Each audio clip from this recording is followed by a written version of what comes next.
Hi, this is Sibila Extreme Vocal, and welcome to another episode of the free analysis of your extreme vocals, Extreme Vocal Doctor series.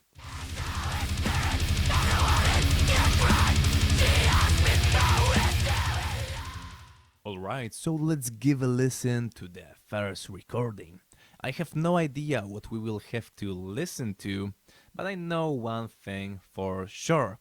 I will try my best to share with you the best and the most constructive feedback as possible. Alright, so let's begin. This is my fry scream.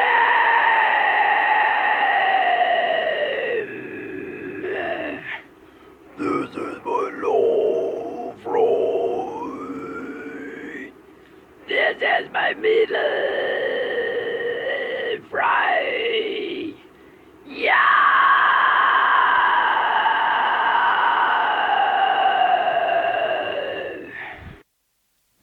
That last scream was really juicy. I love it. Let's give a listen once again. Yeah.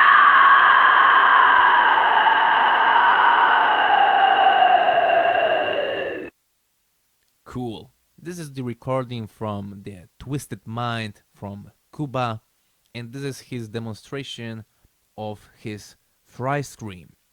Alright, and now let's take a look at what Twisted Mind has to tell us. Alright, we have it. Twisted Mind. Hi, Master. My nickname is Twisted Mind. I live in Cuba and I will send you 3 videos of my principal gutturals. Fry scream, false chord growl, and pig squeal. I've been practicing vocals since 3 years by myself, but my false chord vocals are a little difficult to me.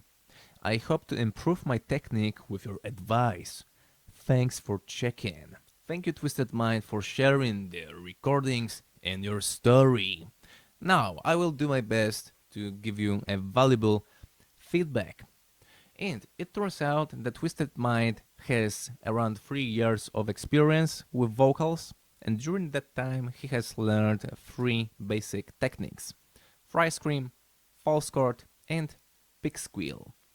And about the false chord, the recording with his attempts for the false chord technique were analyzed in the very first episode of the whole series, and it turned out that Twisted Mind had an intention to produce false chords, but in reality he was doing fry scream, but in a little bit different way. So if you are interested how sounds a fry scream, but performed with an intention to actually create false chord, then check out the very first episode of the Extreme Vocal Analysis series. Anyway, let's get back to the today's recording and let's give a listen again. This is my fry scream.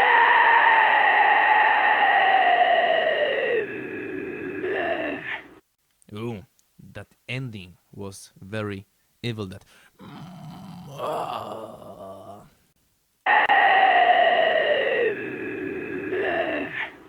This is my low fry. This is my middle fry. Yeah.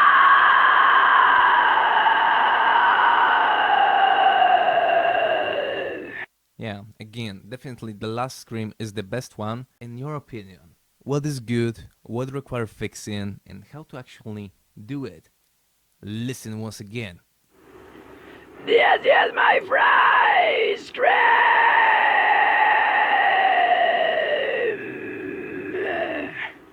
This is my low fry. This is my middle fry. Yeah.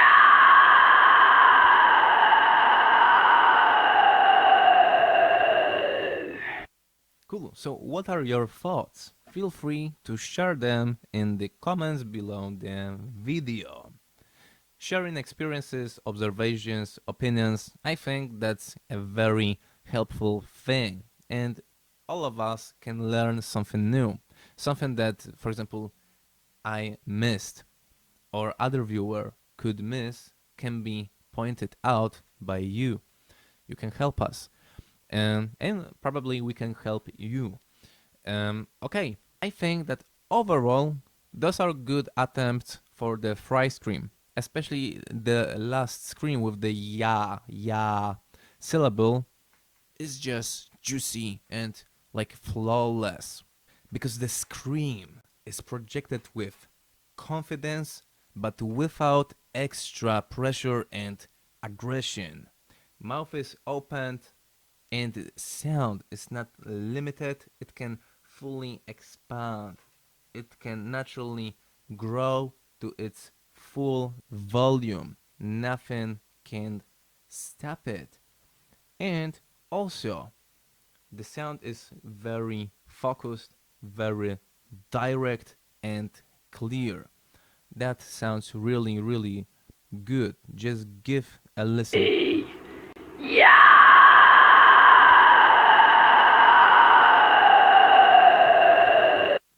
That's a very good fry scream. Okay, and about the rest of attempts. They are pretty good, but not perfect. So, in my opinion, what can be fixed is the amount of compression. There's a little bit too much of compression. Also, vocal folds are a little bit too tight, too much connected, which makes especially the low scream, but also the first scream, that mid-high kind of scream, a little bit more whispery. So it's like This is my fry scream. like of course I'm over exaggerating, but I just want to show you what I mean by that over compression and tightening vocal folds too much. That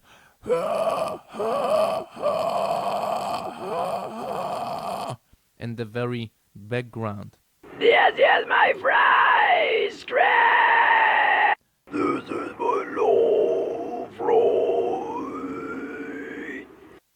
And that is also present behind the lower scream. Just give a listen again. I really want you to be able to hear those small details. This is my low fry. Like something like this. This is my middle fry.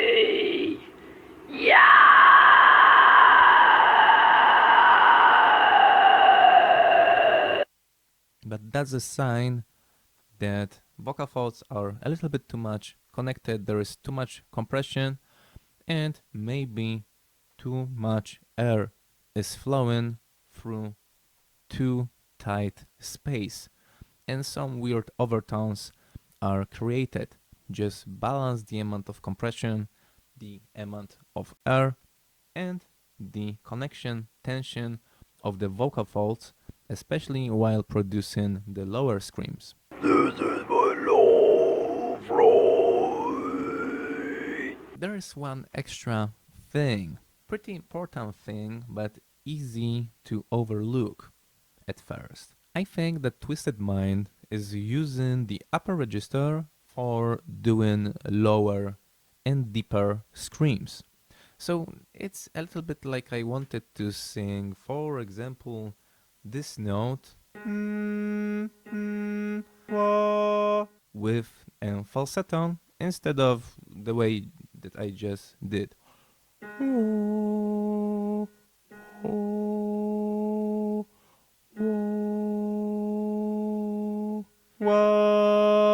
As you probably can hear, the falsetto version of the same note is much more breathy, much thinner, definitely more quiet and more fragile than the chest voice version. So it works very similar when it comes to our screaming. Using the upper register or the head dominant mix is something very, very fucking effective and good for the high pitch, and the highest pitch, or using, for example, whistle register for screaming. This is where the upper register fits just perfectly. But it's not a perfect match when it comes to the lower and deeper sound of our fry scream, because it's simply like we were trying to sing a low note using our falsetto or head voice. It's obvious that our voice will sound thinner, more breathy, and simply less powerful, more fragile. So it's definitely possible to do lower screams with the upper register, but we can't expect from those sounds to be big, powerful, and loud, because this is not how it works. So we still can sound good, or at least okay. Like Twisted Mind, he sounds pretty decent, but by using such a technique, we can't expect too high volume and intensity from our screaming, because it's just like expecting from the falsetto on the lower pitch to be massive. It cannot happen. So if Twisted Mind looked for ways of how to make his lower fry scream bigger and more powerful, I would suggest three things. So the first thing is to learn how to engage the false vocal folds for his fry scream. You can achieve that by learning the Kargura throat singing, like and learning how to transit from Kargura to fry scream. You can also learn the distortion for singing, yeah, yeah, because it's also engaging the false vocal folds. So that's the first thing. If you wonder how to learn Kargura, check out the Kargura throat singing tutorial. I will place all of the links in the description below the video, so you will find in there a tutorial how to learn Kargura from scratch, how to engage false vocal folds for the fry scream, a transition from Kargura to fry scream tutorial. The second thing is to learn how to bring the fry scream closer to the chest voice instead of depending on the head voice or the falsetto. And by the way, it's pretty common that people who learn how to engage false vocal folds for the fry scream also learn at the same time how to bring the fry scream closer to their lower register. And the third thing is that don't try to lower your pitch too much. Learn how to darken your voice, because we can sing one note in at least three ways. So, na na na, my natural song color. If I add twang, na na na na, I can brighten my voice, but if I stretch my vocal tract, which means to lower the larynx and lift the soft palate, I will darken my voice, but the pitch will remain the same. So it's like na na na na na na na na na. So for my voice, each of those versions um, presented the same pitch, but there were different sound colors. So when it comes to screaming, which is pitchless, by changing the sound color, we can impact the pitch. So we don't have to necessarily think about lowering our voice to lower the pitch of our screaming. We can create a kind of illusion by darkening our voice, by stretching the vocal tract, making more space inside of our mouth and throat. And we will create more of the lower overtones, lower frequencies, lower frequencies will simply start to dominate in the spectrum of the whole sound, making our screaming sound lower and deeper. But it's not necessarily only a result of thinking about lowering the pitch, but most importantly, using darker sound color. For example, na na na, wow, and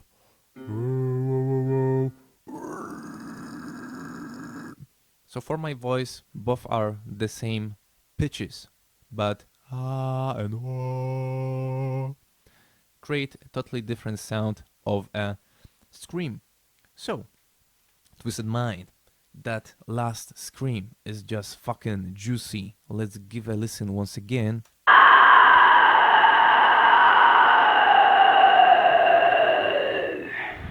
Alright, so this was Twisted Mind. Thank you very much for your story, your recordings. I hope the feedback will be helpful for you. And now, let's give a listen to the second recording. I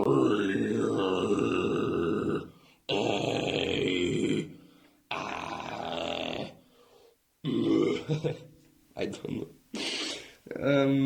My problem is I basically can do a fry scream like "Ow!"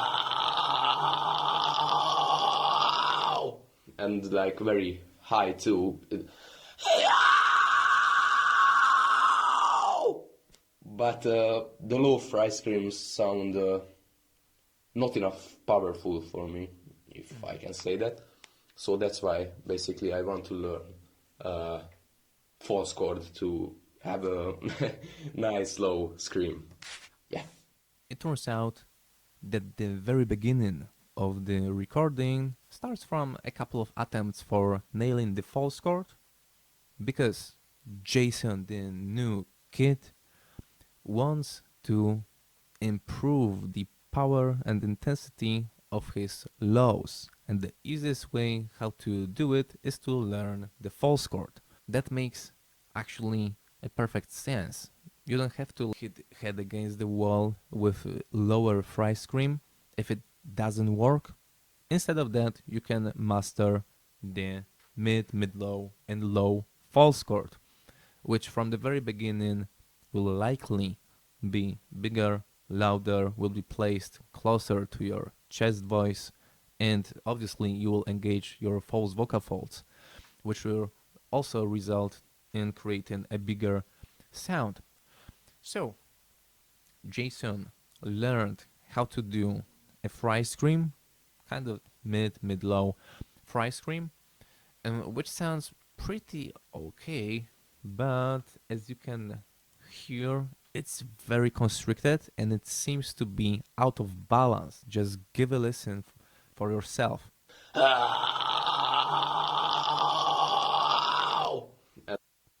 And again. Especially the middle part. That that's a clear sign that something wrong is happening with the voice. For the most of times, it's about supporting with neck or larynx or both at the same time, instead of finding a good balance between what happens in the larynx, the throat, and our deeper belly and back muscles, which along the diaphragm create the breath support. So that mid-low, low scream seems to be out of balance. Too much is happening in the throat, there is too much pressure, too much tension, and the support is not engaged properly. So maybe support is too weak, or instead of using the breath support, Mr. Jason Newkid is tightening his whole abs. Both result in creating extra pressure and tension around the larynx and in the larynx itself. So instead of wow, yeah, it can be something like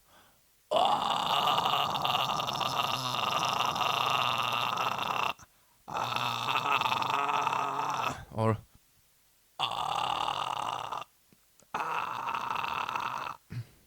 or something like this. Both ways aren't too comfortable, to be honest, but my examples are drastic and over exaggerated because I literally cut off the whole support, and then instead of using the breath support, I tightened my abs. So both were pretty intense examples, but by over exaggeration, I want to make things easier for you to notice, to be heard. If you want Mr. Jason to improve that mid-low fry, definitely look for a better coordination between your breath support, the compression, and your fry. Try to find the best possible proportions which result in creating stable, smooth, sharp sound of a fry, but at the same time without that extra kind of shakiness in the larynx, which is a clear sign that you try to sustain the scream by tightening something in your neck or in the area of the larynx. Anyway, the case here is that Jason wants to learn a false chord to make his lows more powerful instead of trying too hard to pump up his lower fry scream. And again, Jason, if you are interested in kind of empowering your lower fry scream, check out the analysis of the previous recording of Twisted Mind, because I mentioned there everything that is necessary for you to improve the power of your lower fry scream. So just watch this video from the very beginning and you will find the answers. And now let's focus on the false chord attempts. Let's give a listen once again. And in your opinion, what is good? What requires fixing? What would you recommend to make it better?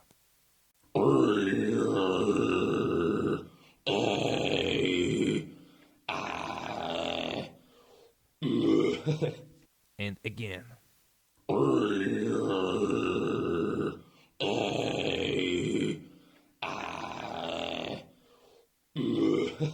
There are some really interesting overtones in the background. It sounds a little bit like Mr. Jason wanted to nail a tunnel throat or a guttural, but the essence of the false chord is missing, and that essence is obviously the false vocal folds engagement, which isn't precise enough to create a decent false chord.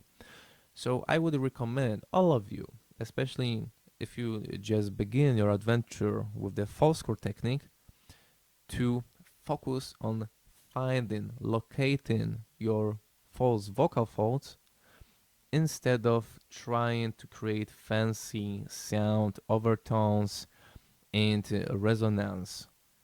The sound color, resonance, overtones, this is extra stuff. Of course, that's really important for creating the most brutal, nasty, dirty, but also unique sound of your screaming. But the very foundation is finding in a proper way your false vocal folds and learning how to use them to achieve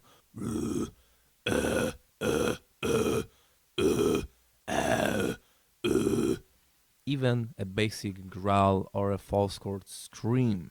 And once you nail it, focus at first on the proper articulation of vowels A, I, O, U, Y, E, especially vowels in your native language. In Polish, it's just A, E, I, O, U, I. After that, simple syllables like ja, wow, whoa. One syllable words like die, fly, hi, my, you, we, and other simple things.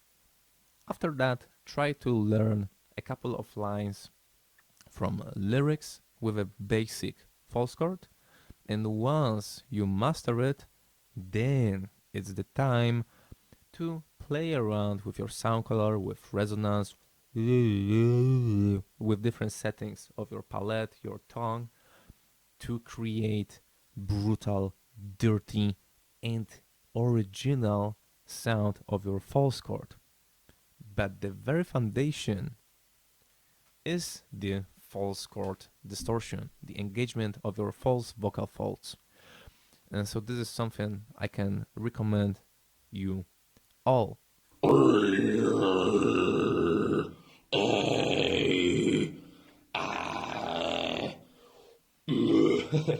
Yeah, so it sounds like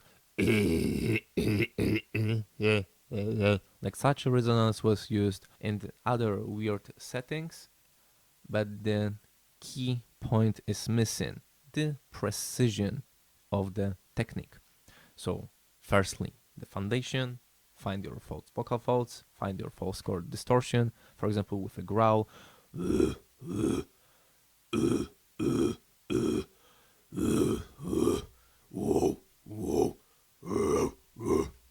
It can be basic, it can be a little bit breathy in the beginning. The ability to compress properly the sound, make it sharper and less breathy, will come with the time and experience.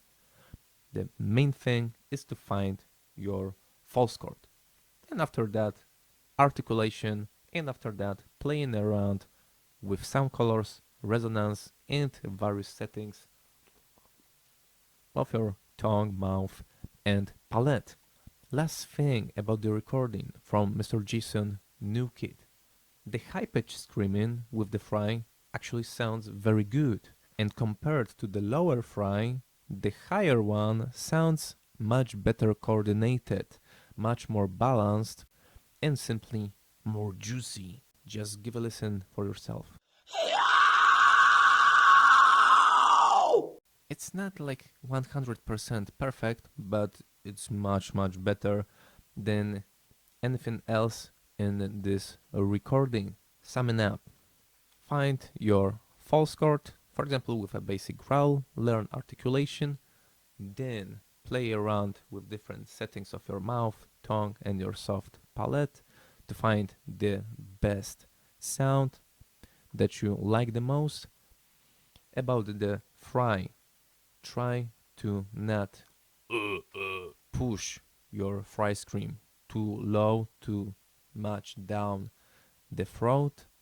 Second thing, take a closer look at how your breath support works and how much pressure you use in the larynx itself, and avoid tension in your neck or too much tension of your vocal folds. Alright, and now let's give a listen to the last recording for the today's analysis. What we will have there. Let's just fucking check it out. Fry! Fry! Scream! Scream! Scream! Okay, so apparently we deal again with some attempts for nailing the fry scream. Let's give a listen once again. Fry! Fry! Scream! Scream! Scream! It's from Casey. Okay, so let's give a listen once again, and from time to time I will stop the video to match specific parts of the recording with what Casey wrote about screaming. So it's very common that we describe things that we feel, but they are not fully reflected in the reality, in how anatomy works and stuff like that. Fry! Fry!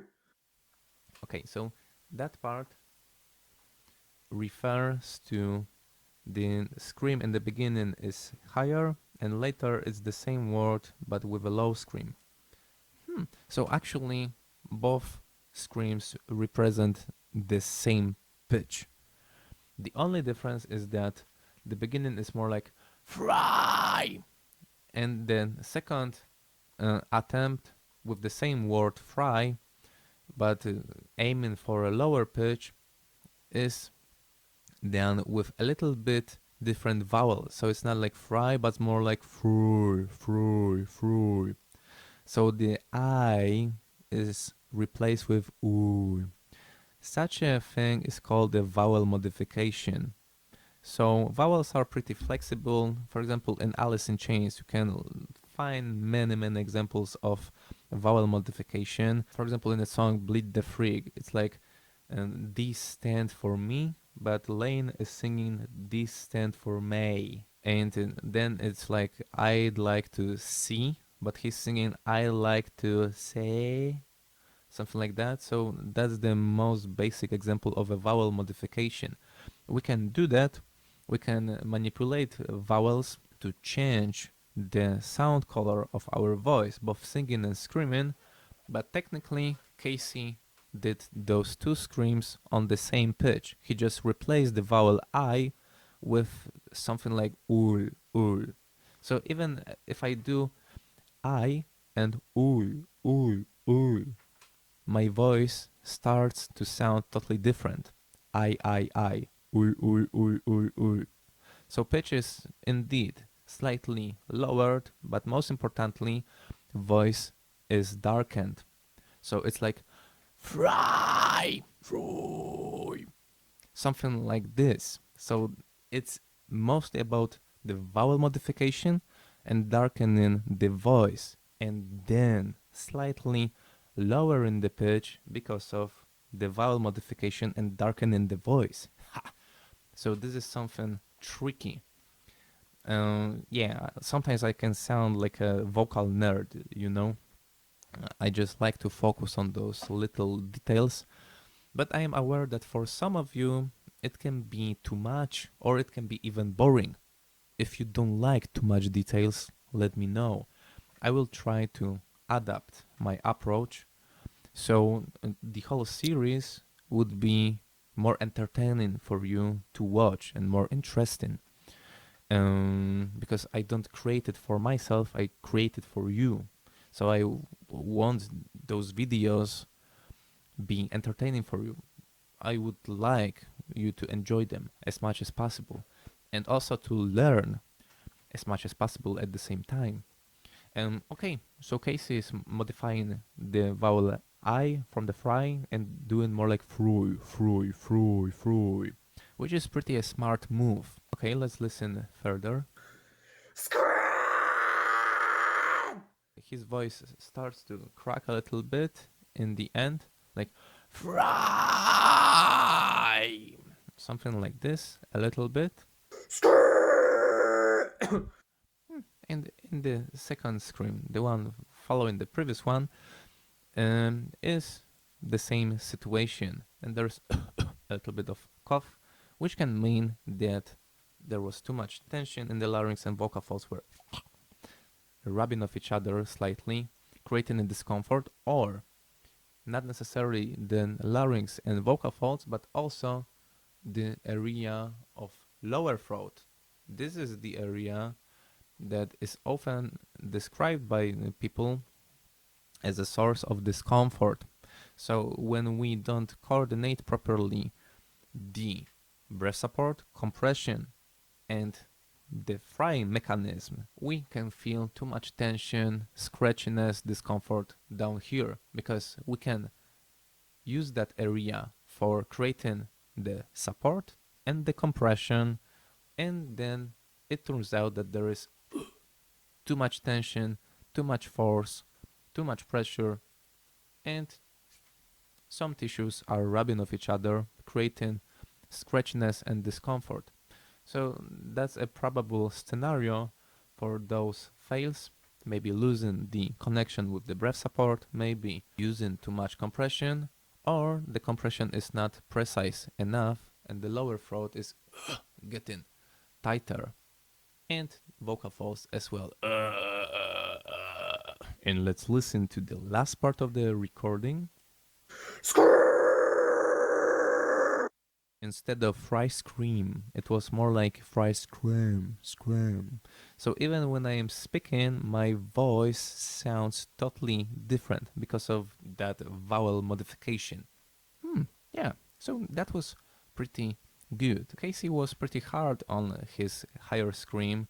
He wrote that he doesn't like them too much, but to be honest, that first scream is pretty good. It's a bit forceful, it's a bit but he's very young. He's like a teenager, just growing up. And at his age, I even didn't know what is a fry scream or anything like that. Not mentioning any attempts for singing or screaming. So he can't be too hard on himself because his voice, like his whole body, is still in the process of development. So for such a young age, I guess that he's between like 15 years old and 17 years old, and probably a couple of months of experience, he's doing pretty good. So, Casey, you shouldn't be so hard on yourself. That first scream and the second scream too, that we will listen to soon, is pretty decent. Fry! Fry! If he didn't change the vowel from I to U, the pitch would be totally the same, but the vowel modification darkened the sound color and shifted the pitch for the lower one. Scream!